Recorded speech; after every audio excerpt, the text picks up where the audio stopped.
मैं डॉक्टर बालेश्वर प्रसाद। देखिए ये ब्रेकिंग न्यूज।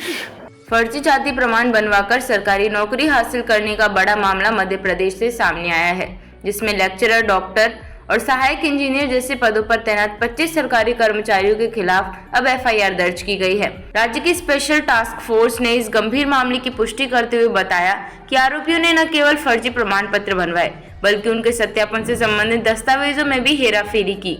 ये कर्मचारी अनुसूचित जनजाति की श्रेणी में आरक्षण का लाभ लेते हुए सरकारी नौकरी में दाखिल हुए थे। एसटीएफ को इस पूरे घोटाले की जानकारी एक गोपनीय शिकायत के माध्यम से मिली थी।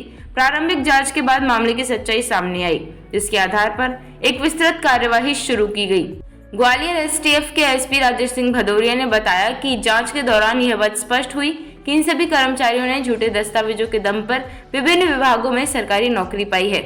जैसे ही शिकायत की पुष्टि हुई, एसटीएफ ने फौरन मामले में एफआईआर दर्ज कर ली।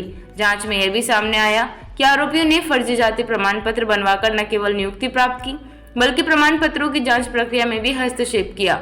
आमतौर पर जाति प्रमाण पत्र राज्य में एसडीएम या तहसीलदार द्वारा जारी किए जाते हैं। जब कोई उम्मीदवार आरक्षित श्रेणी के तहत नौकरी पाता है, तो नियुक्ति से पहले विभाग संबंधित कार्यालय में दस्तावेजों से वैधता की पुष्टि करवाता है।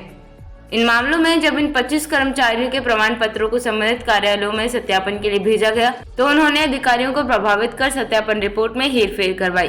रिपोर्ट में दर्शाया गया कि जाति प्रमाण पत्र वैध है, जबकि वास्तव में ये पूरी तरह फर्जी थे।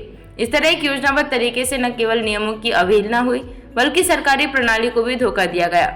सबसे चौंकाने वाली बात यह है कि इन फर्जीवाड़ा करने वालों में शिक्षा और स्वास्थ्य जैसे अत्यंत संवेदनशील विभागों में कार्यरत लोग शामिल हैं।